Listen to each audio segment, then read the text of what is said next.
Good morning.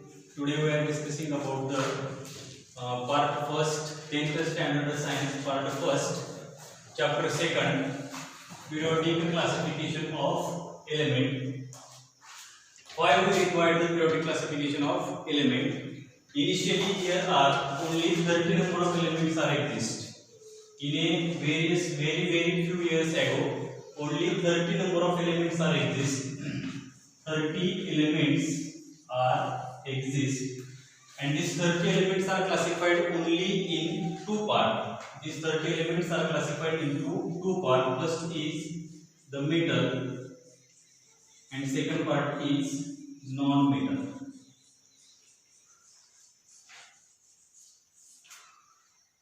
Metal and non-metal. The elements are classified depending upon the properties of elements. Various elements shows the properties of metal and various elements shows the properties of non-metal. Due to that reason, these 30 number of elements classified initially only two groups. These are the metals and non-metals. But after a few days, it is observed that the elements which are present in metal and the elements which are present in non-metal, both the various elements present in metal and various elements present in non-metal shows the similar properties. It is critical to classify this element in metal or non-metal. Hence, the new group or new classification of element takes place, and this new class is called as metalloids.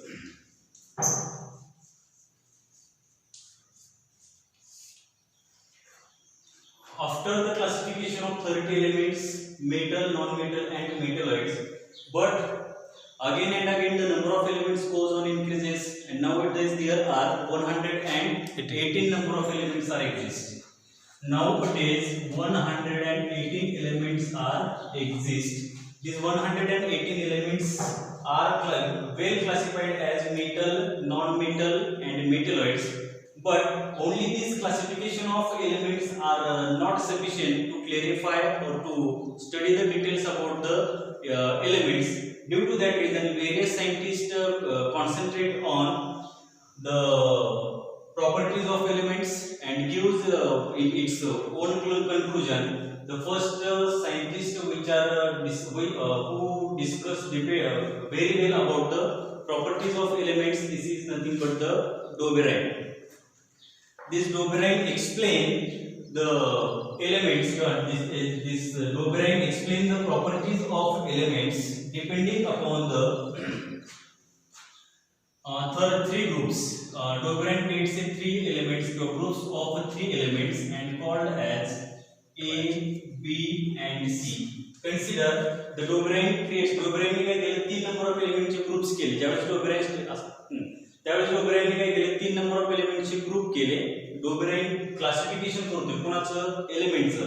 आपण periodic classification of element periodic टेबलला आणखीही हात लावलेला नाही. फक्त आपण study कशाचा करतोय, जे एलिमेंट्स एक्झिस्ट आहेत ते एलिमेंट सुरुवातीला कसे क्लासिफाय करत गेलो आणि पिरियोडिक क्लासिफिकेशन करण्याची वेळ का आली, हे दोन पॉइंट आपण डिस्कस करणार आहे. तर पहिला तुमचा कोण आला बघा, डोबेराइन नावाचा सायंटिस्ट आला. त्याने ट्रेड्स दिले तुम्हाला.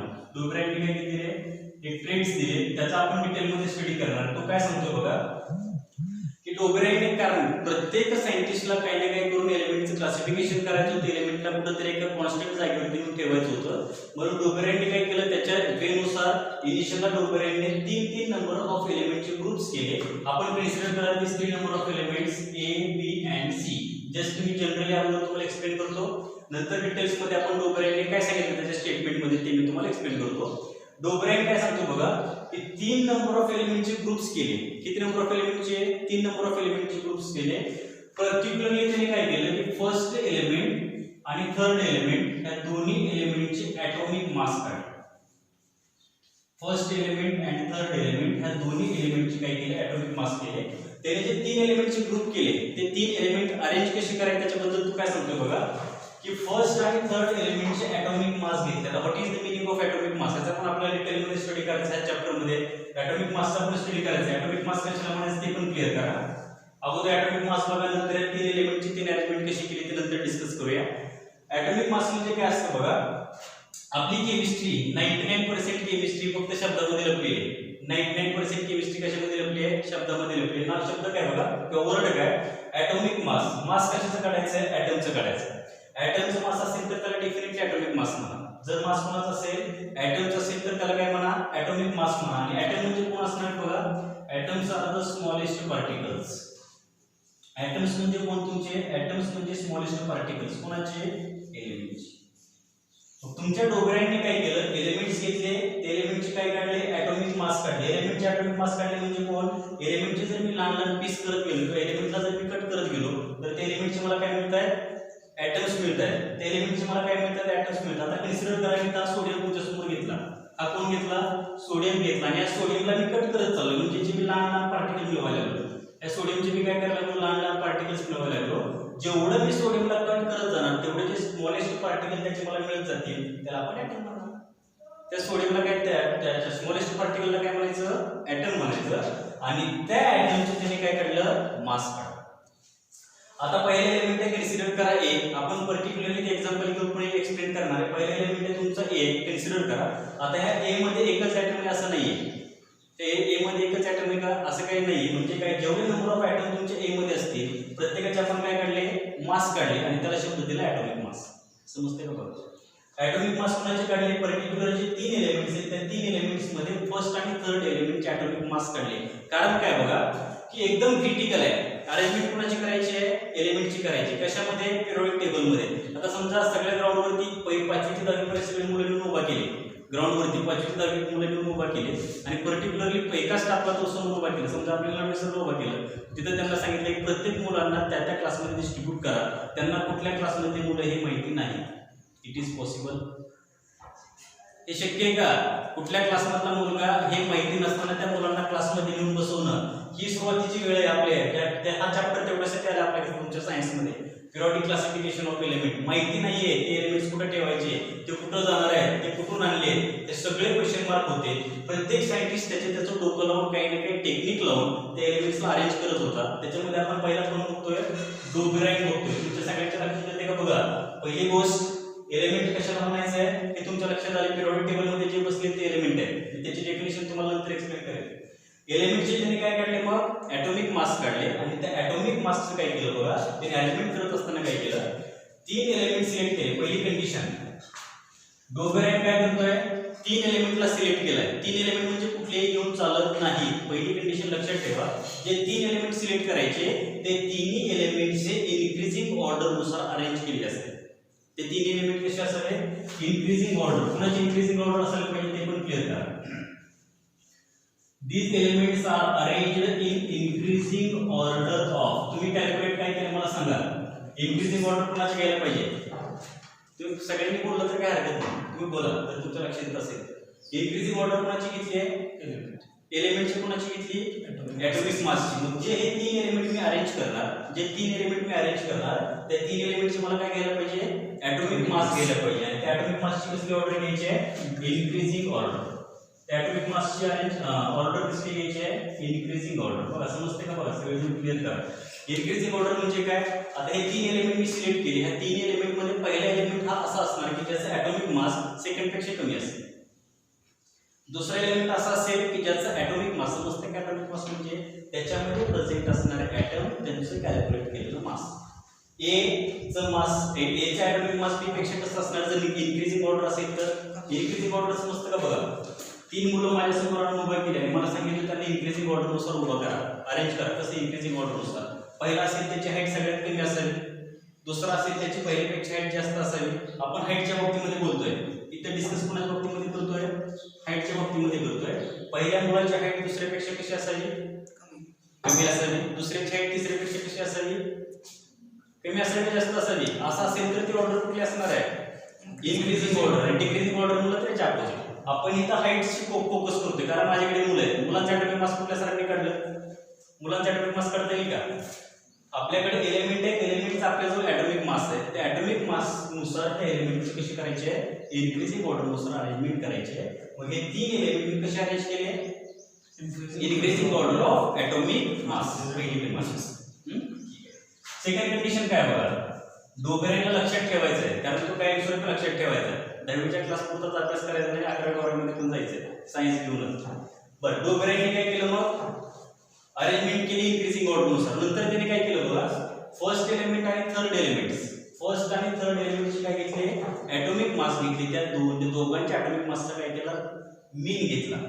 त्या दोघांच्या ऍटॉमिक मासचा काय घेतला मीन घेतला. बघा समजते का. सेकंड कंडिशन लक्षात ठेवा. पहिली condition increasing order of atomic mass. Second condition mean कोणाचा घेतला बघा mean of first and third element. पण मीन कोणाचा आहे mean is also atomic mass. Mean पण कोणाचा काढायचा आहे ऍटॉमिक मासचा काढायचा. बघा मी काय सांगितले समजते का. First second and third these are the three elements which are arranged in increasing order of their atomic masses. ठीक आहे. आता पहिला एलिमेंट त्याचा ऍटॉमिक मास काय असेल ते बघा आपण कन्सिडर करूया. मला ते माहिती नाही तो एलिमेंट कुठला आहे मला माहिती नाही. त्याचा मास आपण कन्सिडर करूया x. थर्ड एलिमेंट आहे त्याचा मास कन्सिडर करूया y. डोबेराईने काय केलं इंक्रीजिंग ऑर्डर नुसार अरेंज केले. मी ते एक्सप्लेन केले किंवा सांगितलंय. सेकंड कंडिशन काय बघा त्या डोबेराईन ट्रेंड्सने जे तीन एलिमेंट्स अरेंज केले त्याच्यामध्ये फर्स्ट आणि थर्ड एलिमेंटचा तो मीन घेतोय. मीन घेतोय म्हणजे काय करायचं बघा की पहिल्या एलिमेंटचा ऍटॉमिक मास थर्ड एलिमेंटचा ऍटॉमिक मास या दोघांच्या मासची करायची ऍडिशन. या दोघांच्या मासची काय करायची ऍडिशन करायची. आणि जर ऍडिशन करून किती नंबर असेल बाबा समजा माझ्याकडे 10 नंबर ऑफ मासेस आहेत 10 जणांचे मास आहेत त्याचा मला मीन काढायचा आहे. तर 10 जणांच्या मासेसची ऍडिशन करा डिवाइडेड बाय 10 करा तर तो मीन झाला. आता इथं काय पहिला एलिमेंट आणि थर्ड एलिमेंट दोघांची मास घेतली डिवाइडेड बाय किती करायला लागेल. जर दोनच मास माझ्याकडे असतील तर दोनच करायला लागेल. जर x + y डिवाइडेड बाय 2 असं जर मी करत असेल तर त्याला मी म्हणणार मीन. त्याला मी काय म्हणणार आहे मीन म्हणणार. आणि हा जो मीन असेल कुणाचा फर्स्ट आणि थर्ड एलिमेंटचा जो मीन असेल तो मीन हा एक्झॅक्टली इक्वल येणार आहे सेम येणार आहे कुणाशी मास ऑफ मिडल एलिमेंट. तो इक्वल कुणाशी येणार मधल्या एलिमेंटचं जे मास असेल त्या मासशी ते इक्वल येत असेल तर. हे कोणी सांगितलं डोबेराईने सांगितलं. आणखी एकदा एक्सप्लेन करतो बघा. पहिल्या एलिमेंटचं आणि तिसऱ्या एलिमेंटचं काय घेतलं ऍटॉमिक मास घेतलं. ऍटॉमिक मास म्हणजे काय त्याच्यामध्ये प्रेझेंट असणाऱ्या ऍटमचं मास. एलिमेंटमध्ये ऍटम असतात कंपाऊंडमध्ये मॉलिक्यूल असतात. मग त्यांची ऑर्डर कशी आहे इंक्रीजिंग ऑर्डर नुसार तीन एलिमेंट अरेंज केले. पहिल्या आणि थर्ड एलिमेंटचे ऍटॉमिक मास काढले. त्या ऍटॉमिक मासचा काय घेतला त्या दोघांच्या ऍटॉमिक मासचा काय घेतला मीन घेतला. तो मीन जो येणार XYZ जो आन्सर येणार त्या मीनचं तो किती यायला पाहिजे atomic mass of middle element. संपलं डोबेराईन ट्रेड्स. इथं कोण संपलं तुमचं डोबेराईन ट्रेड्स संपलं. समजते का बरोबर. ऍटॉमिक मास कोणाचं घ्यायचं फर्स्ट आणि थर्ड एलिमेंटचे ऍटॉमिक मास घ्या. त्या दोघांच्या ऍटॉमिक मासची काय करा ऍडिशन करा. त्यांचा काय करा मीन काढा. तो किती यायला पाहिजे मिडलच्या एलिमेंटच्या इक्वल यायला पाहिजे. मला ते जरा आता डोबेराईन ट्रेड्स मध्ये काय ऑब्झर्व होतोय बघा. डोबेराईनने जे सांगितलं पहिला सायंटिस्ट आहे की जो एलिमेंटचा स्टडी करतोय कोण आहे तो डोबेराईन आहे. त्या डोबेराईनने जे ट्रेड्स म्हणजे काय बघा तीन एलिमेंटचे ग्रुप करायचे. किती एलिमेंटचे तीन एलिमेंटचे ग्रुप. त्यांची ऑर्डर कशी इंक्रीजिंग ऑर्डर. त्याला काय म्हणलाय तो ट्रेड्स म्हणला बघा. डोबेराईन ट्रेड्स मध्ये तुम्हाला एक्सप्लेन काय करायचं स्टेटमेंट काय सांगणार आहे तुम्ही. स्टेटमेंट काय असेल बघा